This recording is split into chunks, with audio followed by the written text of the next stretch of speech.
Quero apresentar para você uma coisa super especial, que eu já falei em vídeos anteriores, que é o meu mascotinho, o raciocínio alfabético, tá? Então eu vou mostrar para você mais ou menos qual que é a lógica, como que funciona, os materiais, os recursos para auxiliar, né, no aprendizado da leitura e da escrita. Então o raciocínio alfabético, ele foi pensado para trabalharmos, tá? Temos as matrizes de letras, ele foi pensado para trabalharmos primeiro cada vogal. A gente começa pelas vogais e pelos acentos e pelo sinal gráfico, que é o tio. Então a gente faz todas as combinações possíveis entre esses sons. Trabalhado bem a questão de rima, né, que são palavras que têm o mesmo final, de aliteração, que são palavras que começam com o mesmo som. Quando a gente percebe que a criança realmente conseguiu atingir os objetivos, a gente passa para a primeira consoante. E assim vamos, né? Então, só para vocês entenderem, eu vou pegar uma letra aleatória aqui, né? Só para vocês entenderem a composição, como funciona. Então, nós temos em cada letra, tá, uma ficha de leitura que a gente chama, com todas as combinações possíveis da letra que a criança está e das anteriores. Então, não tem nenhuma palavra que seja desconhecida, tá? Temos a nossa régua de leitura.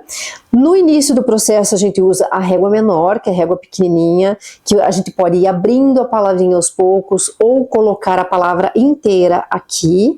E só, né, mais pra frente, quando a leitura estiver mais fluida, tiver um repertório maior de letras, a gente já usa a régua de frases. E conforme a gente vai lendo cada frase, a gente já vai grifando as palavras principais. Então chega no final da historinha, todas aquelas palavras que isso ajuda na interpretação, todas aquelas palavras, né, chaves principais, elas estão destacadas. Então, a gente vai fazendo perguntas, né, para ver se para a criança ir interpretando o conteúdo daquela historinha ou, né, daquela frase. E aí, se de repente ela não conseguiu relembrar, ela pode recorrer visualmente àquelas palavras destacadas. Então, assim, num primeiro momento, né, eu vou fechando partes da palavra e vou discriminando. Então eu vou lendo da esquerda para a direita. Numa segunda opção, eu ponho a palavra inteira e eu vou lendo de cima para baixo. Então todas as palavras, elas cabem aqui dentro, né, da reguinha. Uma terceira opção é eu ler por matriz. Então, no final do livro, eu posso construir dados, tá? Eu tenho o dado de cor e o dado de número. E vocês podem ver aqui que na matriz nós temos cores e nós temos números. Então, nós confeccionamos os dados, a gente joga os dados. Então, por exemplo, cai lá, o número 3, vermelho. Então a criança tem que entender, número 3, a combinação do 3 e do vermelho. E aí ela vai ler a palavra, né, desta combinação. Então, por exemplo, meio. Eu jogo o dado, caiu lá, 4, preto. Então, é a combinação do 4 com a cor preta. E aí, lê a palavra. Então, a gente faz esse treino visual, né, de várias formas. Seja abrindo por partes, seja o bloco inteiro da palavra, ou seja, através de matriz, tá? Temos, depois que a gente, né, trabalhou a leitura, trabalhamos a grafia das letras, com parâmetro de linhas. Caligrafia não está fora de moda, é muito importante, né? Porque a criança que ela está aprendendo, seja a letra cursiva ou a letra script, ela tem que ter um parâmetro de como, né, até onde eu vou, até onde termina a letra, qual o movimento correto. Então a gente trabalha muito isso também, né? Discriminação de sons, nós temos aqui, a gente também consegue fazer gráficos de desempenho de leitura. A gente consegue quantificar, então a gente marca o tempo, se a leitura foi de repente da esquerda para a direita, né? Então a gente marca o tempo da leitura total da ficha de leitura e a gente registra nessa tabela. E depois tem uma planilha de Excel que já está pronta, é só alimentar os dados, né, na qual você consegue ver o desempenho. E uma coisa curiosa, então, por exemplo, quando eu vou abrindo da esquerda para a direita, a leitura é mais lenta, mas ela tem menos erros. Quando eu pego o bloco da palavra inteiro, a leitura é mais rápida, mas ela tem muito mais erros, né? E hoje as escolas, elas ensinam apenas a ler pelo bloco. E isso que nem se dá um valor sonoro para cada uma das letras, né? Então, de repente, é um adivinhar.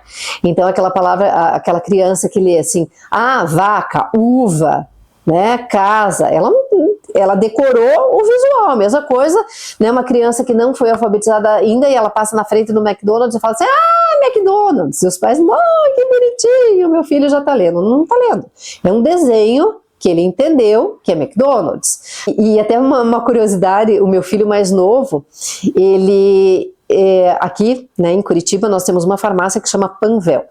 Então ele entendeu que farmácia era Panvel. E aí ele passou na frente de outra farmácia e não era o desenho Panvel. Ele, meu Deus, mas isso aqui é uma farmácia mesmo? Mas não é Panvel, né? Porque ele decorou, ele não estava lendo a palavra Panvel, ele tinha decorado, né, o visual daquela imagem. E assim nós vamos, né? A gente trabalha o som, aí junção, né, por sílaba, daí junção de várias sílabas, a gente faz uma combinação de palavras. As frases também, elas utilizam palavras que foram trabalhadas já. Nós trabalhamos muito com pseudopalavras. O que são pseudopalavras? São palavras que não existem, né? A gente faz a combinação de letras, mas as palavras não existem. Ou seja, uma pessoa que ela consegue ler uma pseudopalavra é uma pessoa que realmente aprendeu a ler, porque ela vai ler lá, ó, por exemplo, pume, cap, fac, são palavras que não existem, e isso ajuda muito a melhorar a pronúncia. Então eu vejo que um dos meus pontos fortes, não só por trabalhar com isso, mas é a pronúncia em várias línguas, né? Então a minha escrita fica meio prejudicadinha, mas a pronúncia eu consigo enganar bem o povo, né? Então o meu professor de alemão que fala que a minha pronúncia é boa, quando o de inglês, uma época eu fiz francês com meu marido, ele ia super bem na questão de escrita, né? Mas eu na pronúncia eu era melhor. Então, assim, cada um tem seus pontos fortes, seus pontos que não são tão fortes, né? E por eu saber da minha dificuldade, de repente, né, na escrita de uma segunda língua, então eu tenho que me virar no enrolation and bromation, eu tenho que ter uma boa pronúncia, né? Então, você trabalhar com som de letras ajuda muito.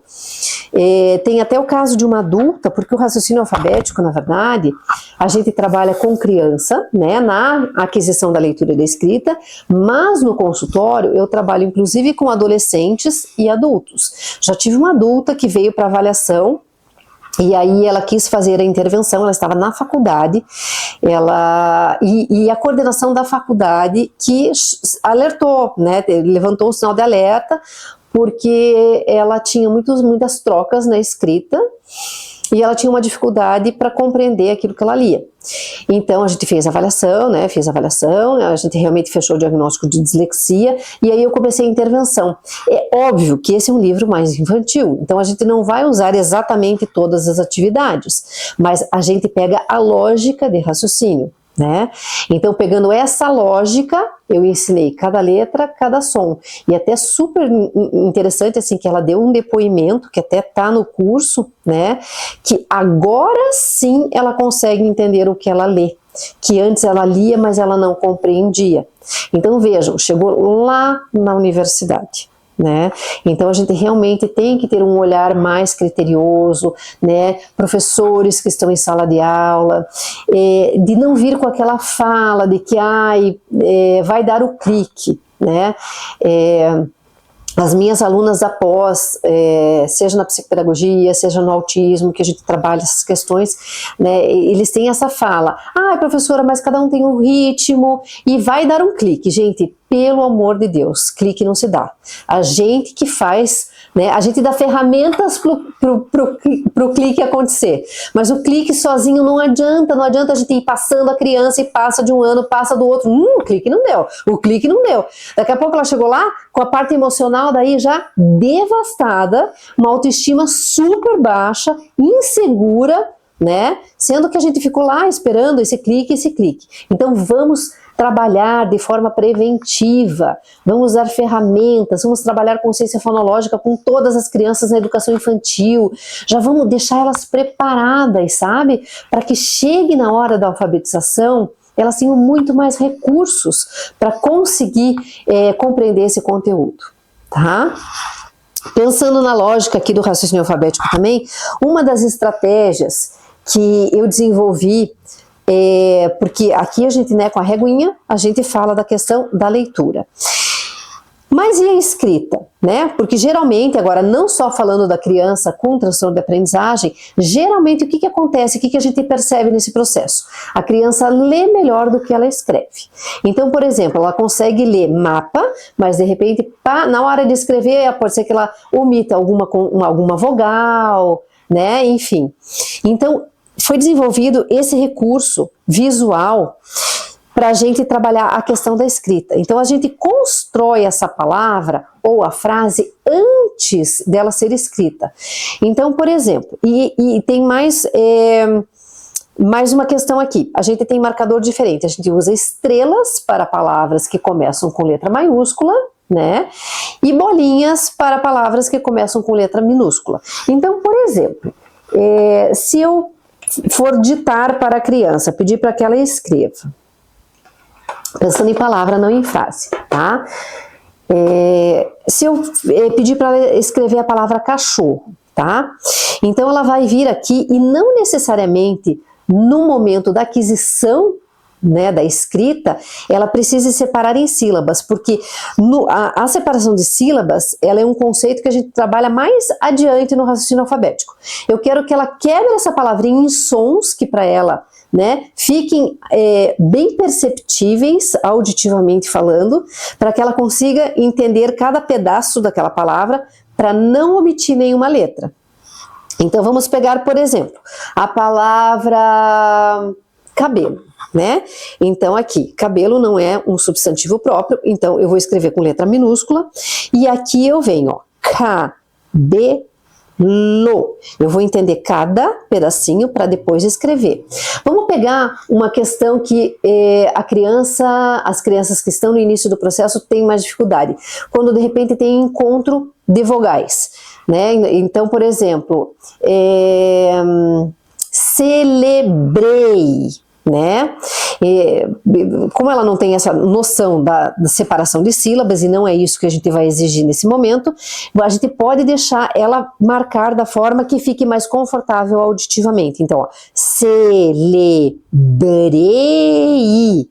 pode ser, não tem problema, né? Ou celebrei. Então, ela vai ver como fica mais confortável auditivamente, para daí ela, compreendendo aqui, só depois passar para o caderno e escrever.